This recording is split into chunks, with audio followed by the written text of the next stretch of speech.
Welcome to the next 26 for 2026 vlog. I picked 26 books in the beginning of the year from my old TBR. So, books that were there for a while and entered the TBR between 2015 and 2022. At this point, I have 8 books left, and I decided to read 3 of them in this vlog, which are these ones. You maybe wonder why there are 4 books now when I told you I want to read 3 books from my list, but I will get to that. Let's start with the books that are up there. We have 2 books of the Rosemary Beach series by Abby Glines. We have Take a Chance and One More Chance.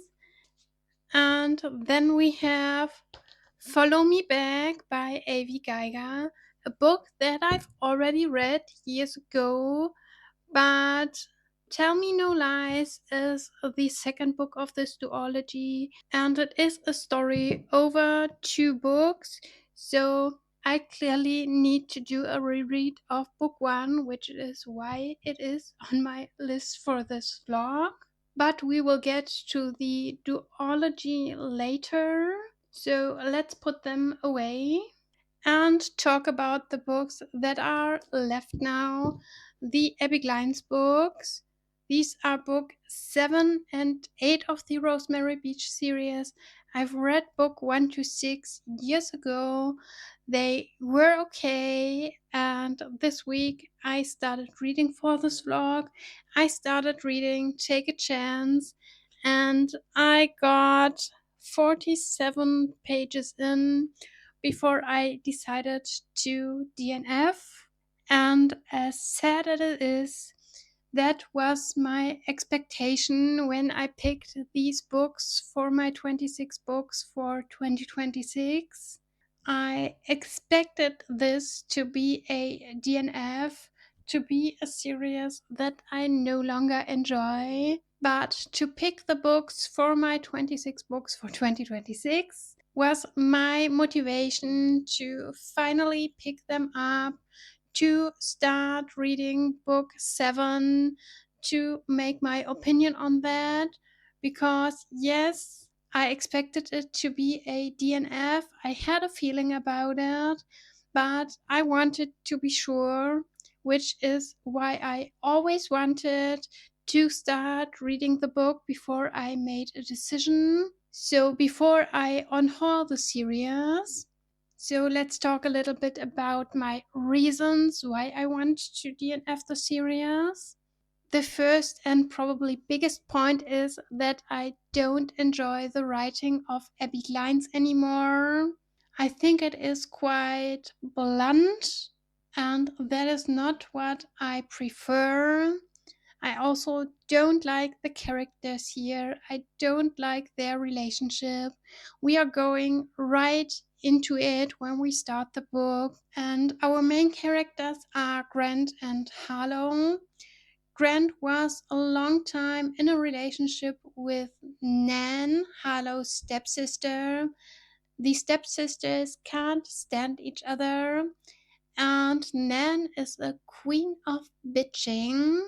I also don't like her, and I can't even remember much from the books before. But it is a super, super toxic relationship between Grant and Nan, super manipulative, and he doesn't really have the strength to stay away from her, even if he knows she's bad for him.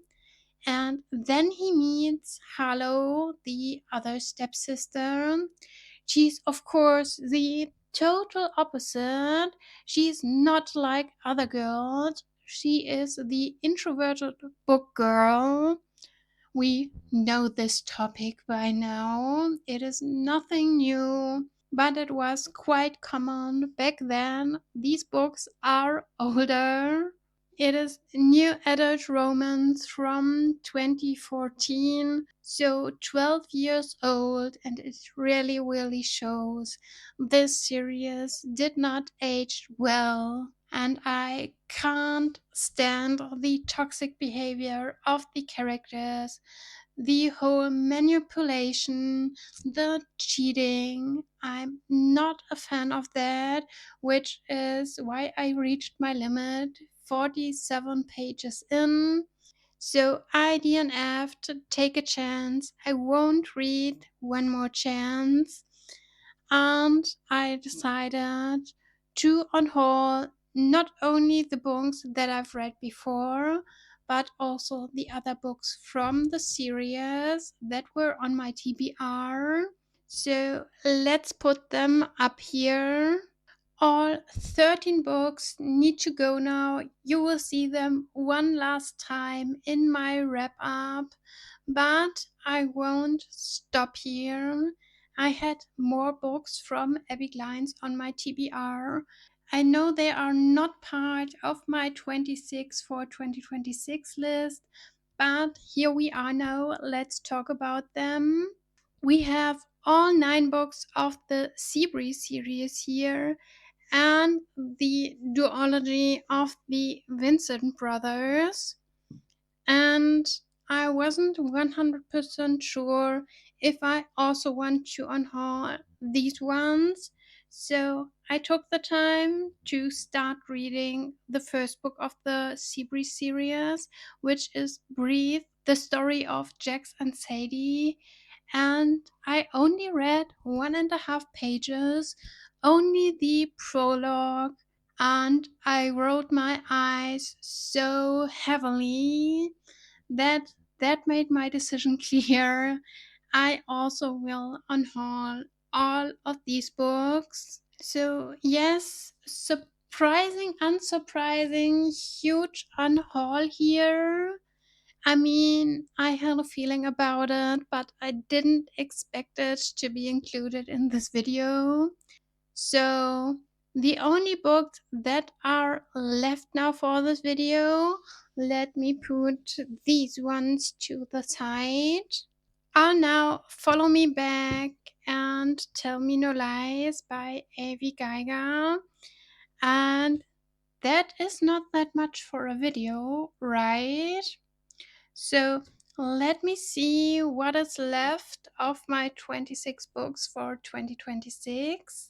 We have these two, obviously, or more this one.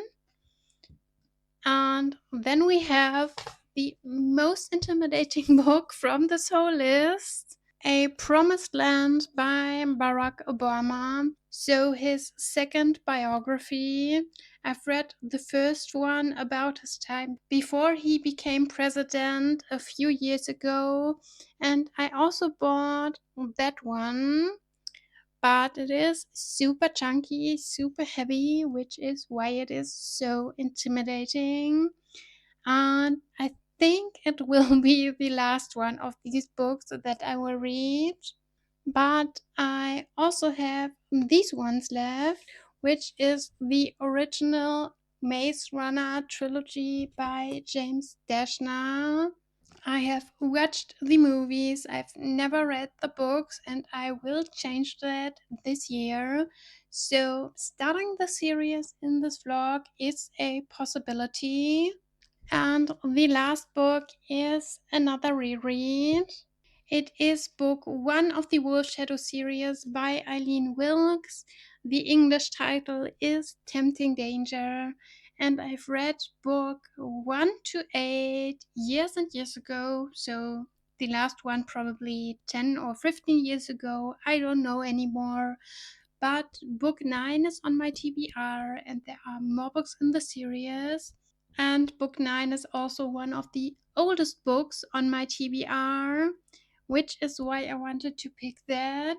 But that was too intimidating. I didn't want to do an 8 book reread to read book 9 then in this challenge.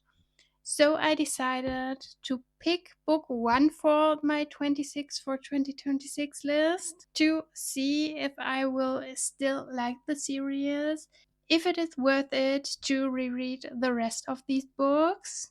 So maybe I can also do that in this vlog, since I already did a taste test here with the Abby Glines books.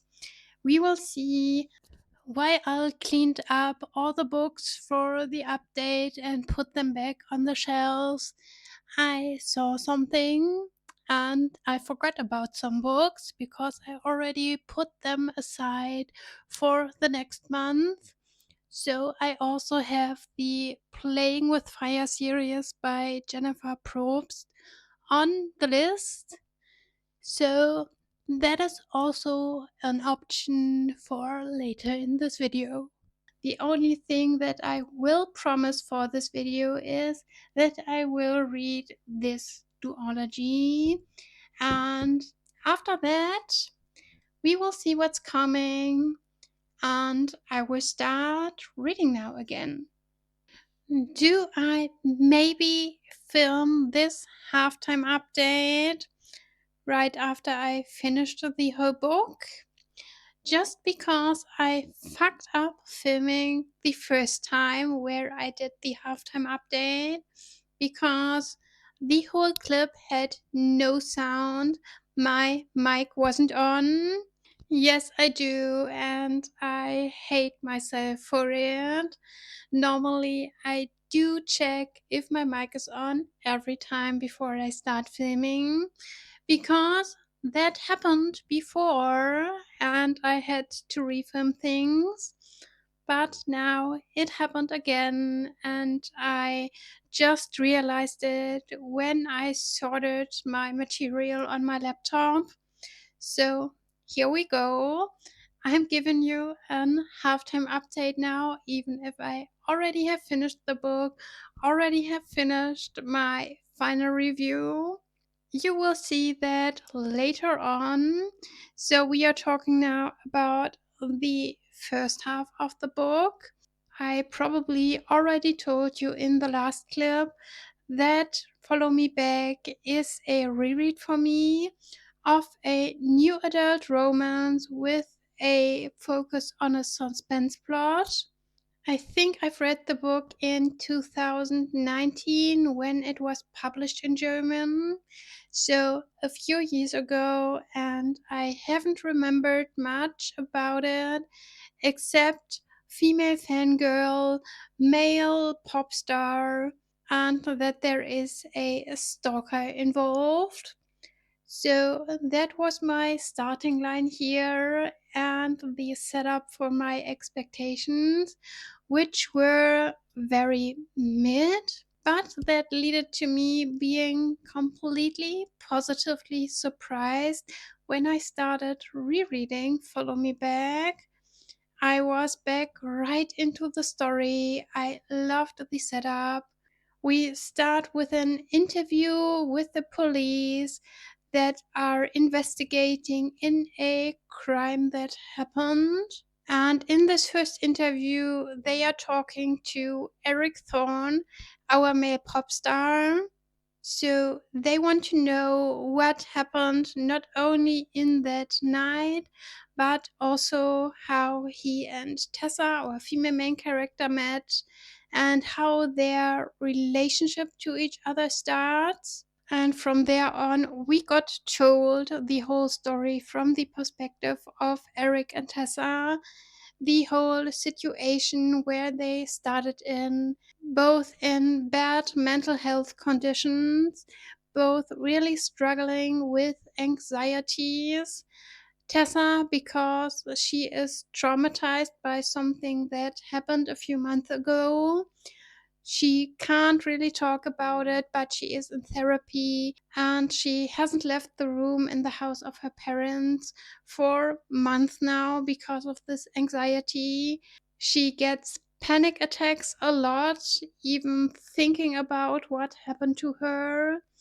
And Eric, the pop star, completely different circumstances, but he's also super, super struggling with the thought of being stalked because one of his colleagues was murdered by a fangirl.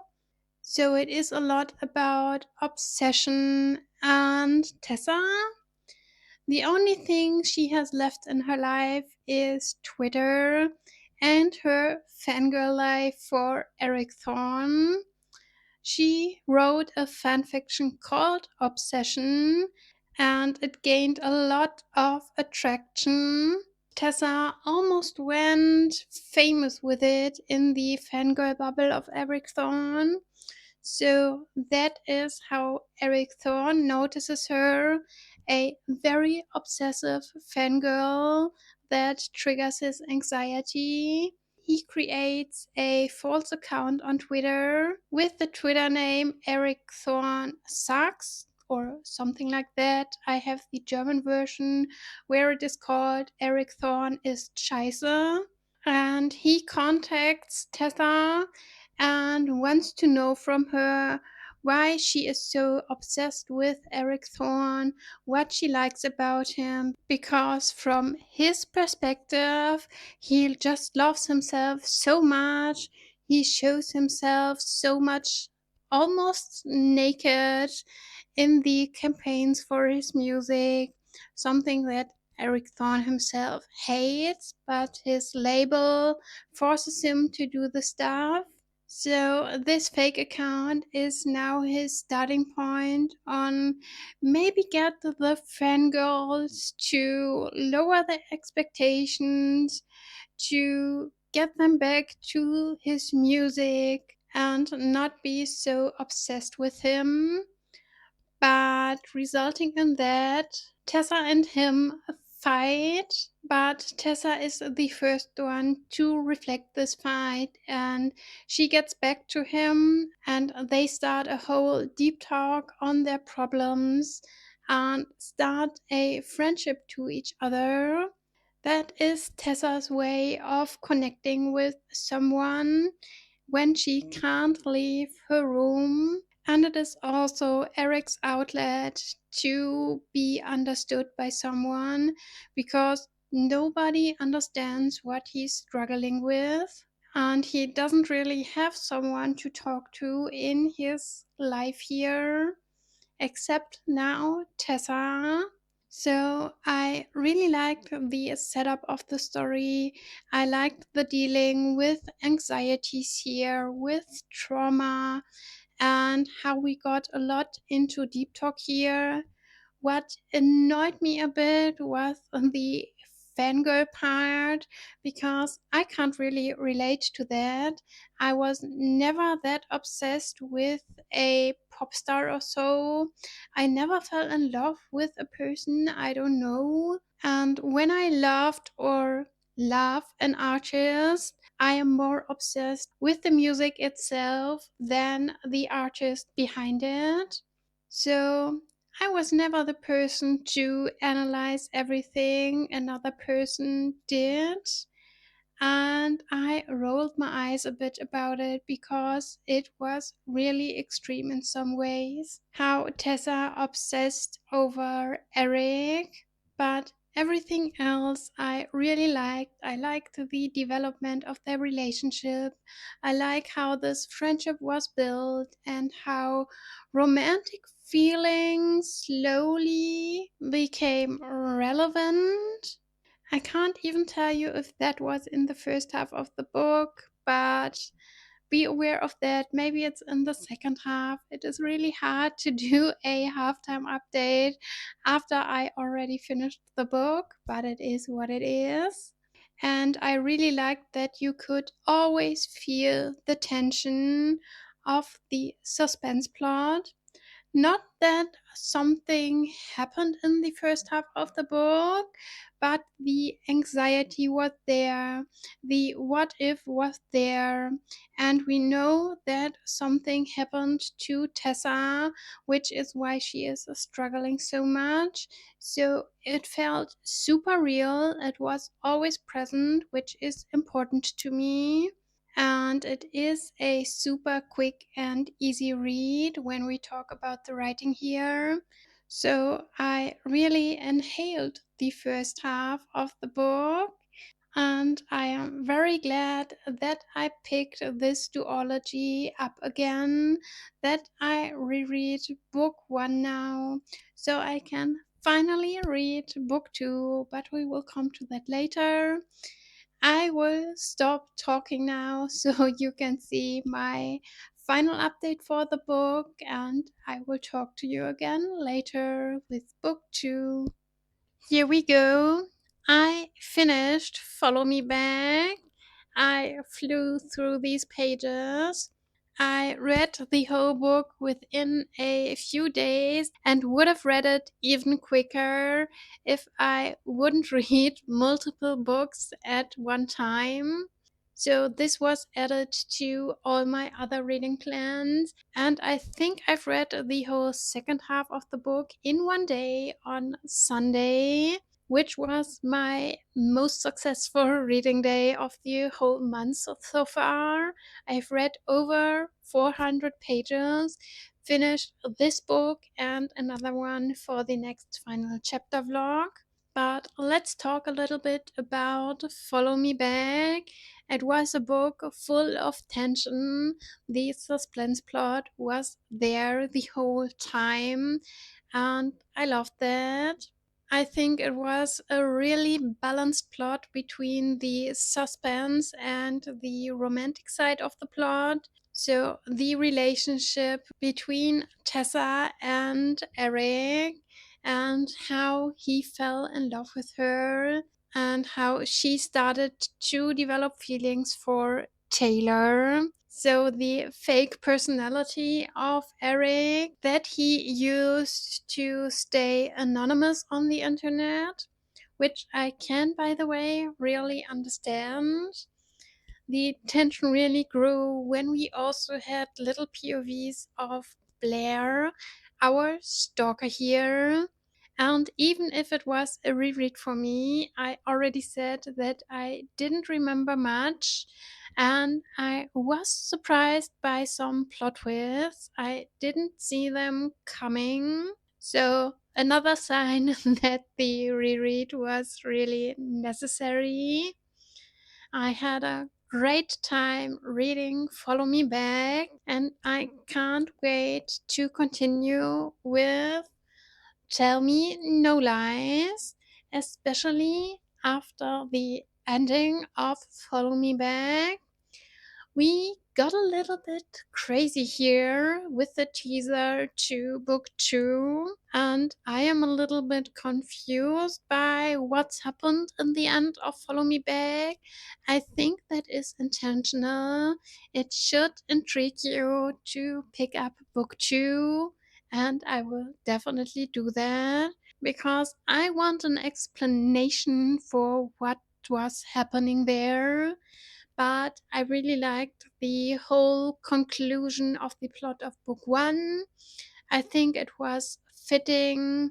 I think it was satisfying. So it was everything I needed for book one. And I don't know about the plot of book two. As I said, it went a little bit crazy in the end here, and I don't know if I'm there for it, but I will definitely find out when I read now. Tell Me No Lies. I already put my bookmark in it and read the first police interview here. So my fingers are crossed now that I will like book two as much as book one, which positively surprised me. And I will definitely tell you more when I am halfway through the book and can give you an update here.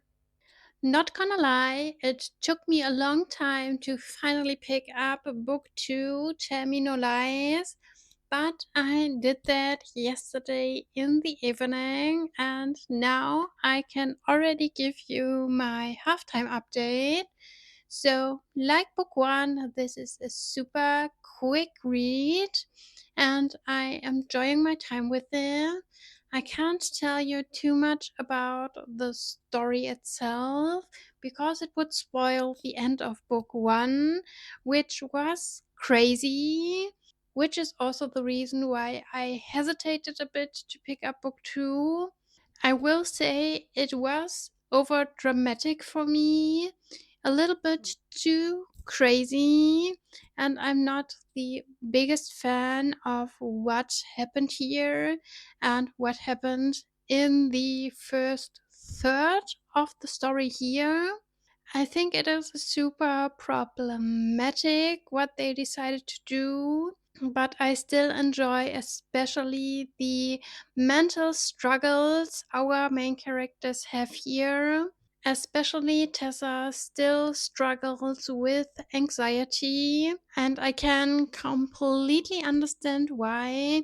I also understand that this relationship between the main characters is super, super hard, because I can say that much because it is obvious in book one.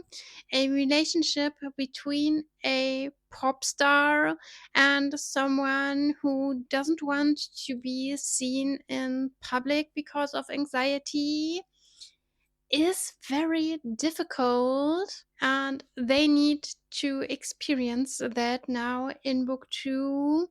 There is also still a lot of tension because of what happened in book one. The problems are not finally solved. There is still a stalker running around, at least one with a pop star you never know. But I was surprised about the whole drama around Dorian Cromwell, the reason for Eric's whole anxiety. So I am interested to see what will happen in the second half and the final story bit of this duology. But so far, I need to say I like book one more than book two. We will see if this changes with the second half here. But as I said, I still enjoy the mental struggles the main characters have here. It is still the main focus of the story. And I don't love that they have these struggles, of course, but I love that we are dealing in depth with it. That is not just one side part of the story, but the main part, and we are focusing on that because personally, I like to learn about these topics, even in fiction books. So, this is a perfect opportunity here. I will continue now. Maybe also finish today. I don't know. As I said, it is a super quick read, but I will definitely update you after I finish the book.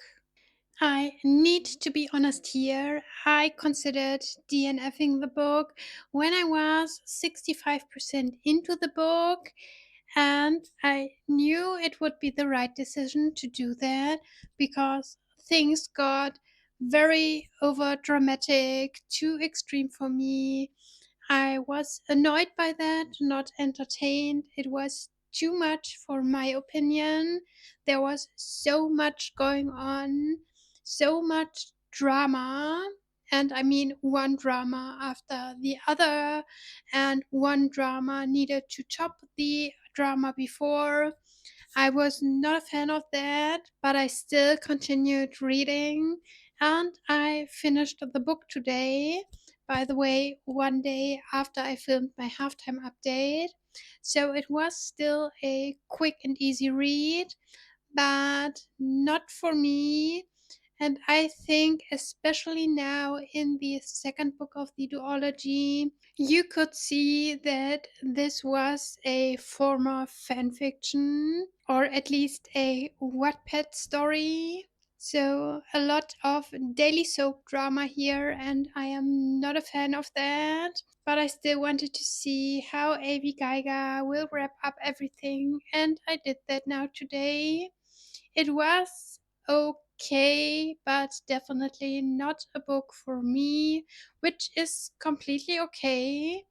I like book one way more than book two. And I think for me personally, it is clear now why I dragged about reading book two, not only now, but also a few years ago when I read book one for the first time. I also hesitated there to pick up book two, and I did the same now.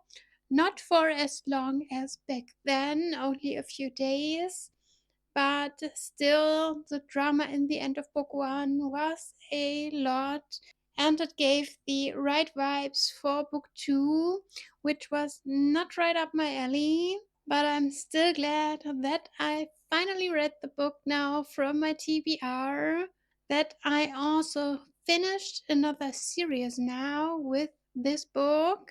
But I now have some more time until I need to wrap up this vlog.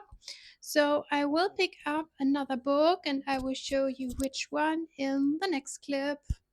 I decided to start early working on the books I picked for my August TBR. So I had these two choices. The first one is the first book in the Marriage to a Billionaire series by Jennifer Probst.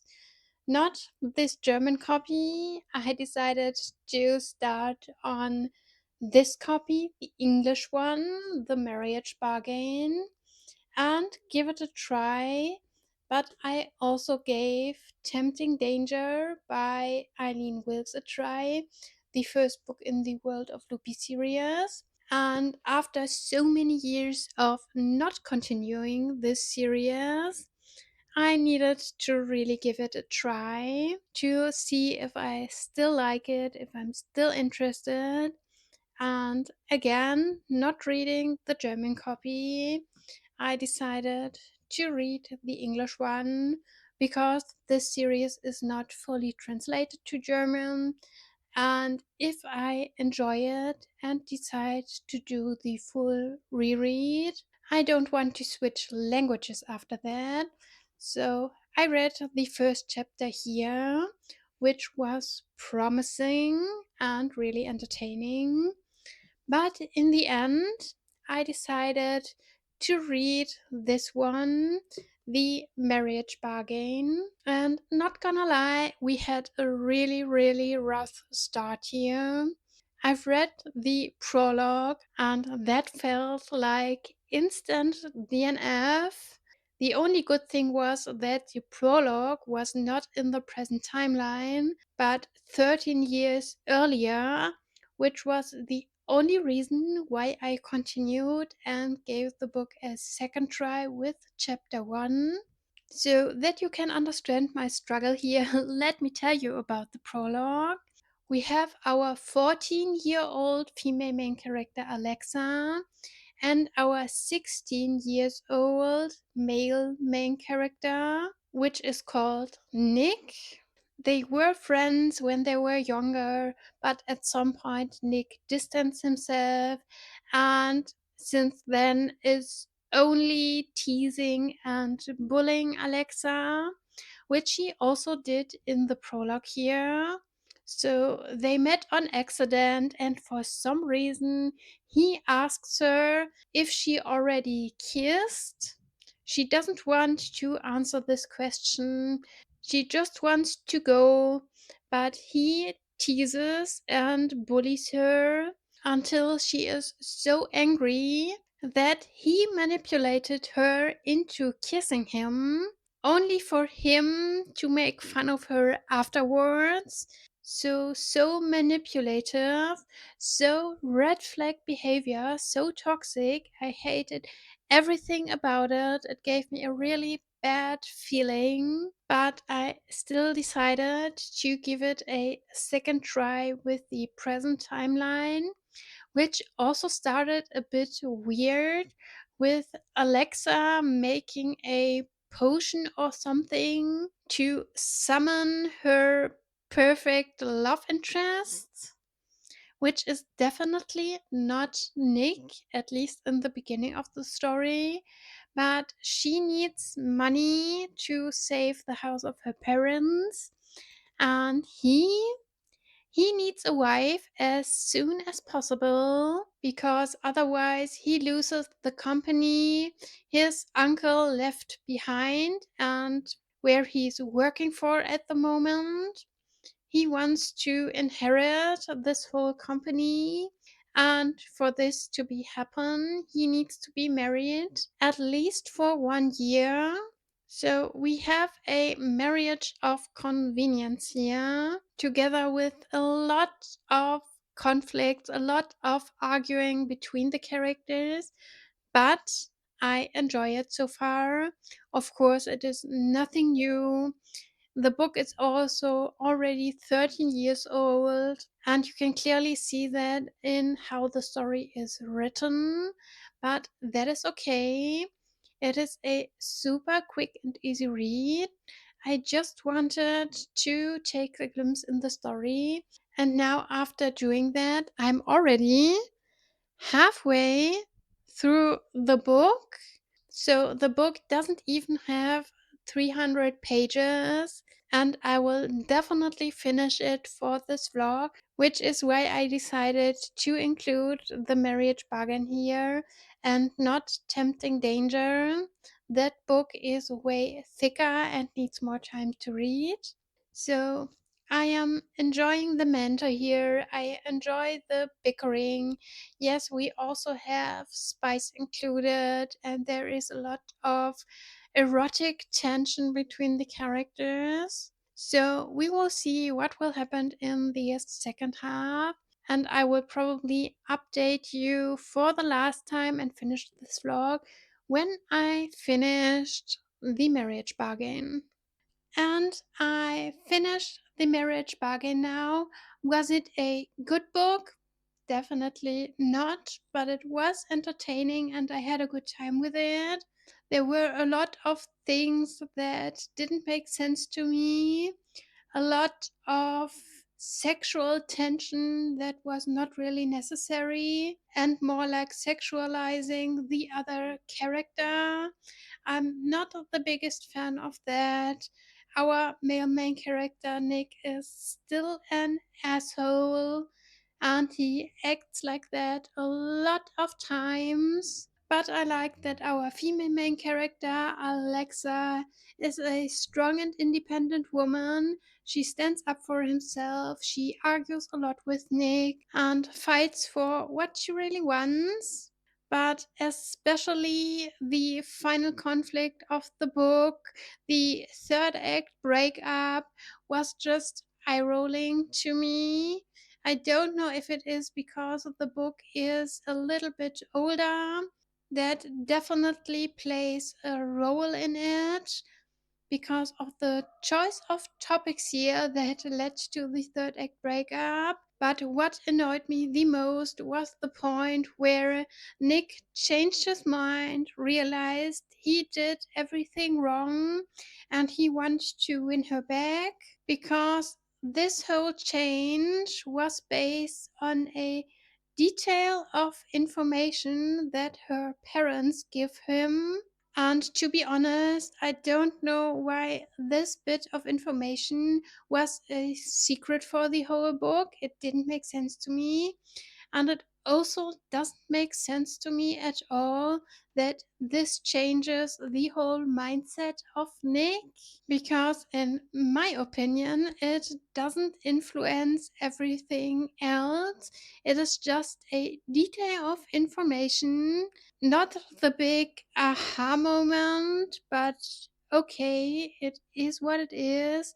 As I said, I still enjoyed my time with it, and I will continue with the series, but not in this vlog because my time to film this vlog is over now and I need to wrap up things now.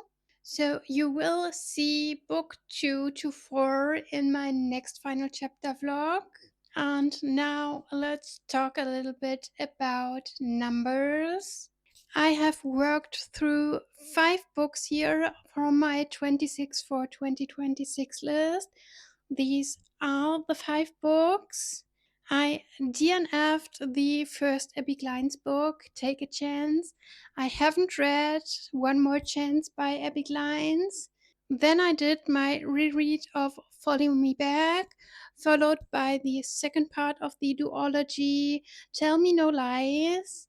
And then I started the Marriage to a Billionaire series with the Marriage Bargain, which means I've worked through 4 books of my 26 for 2026 list here.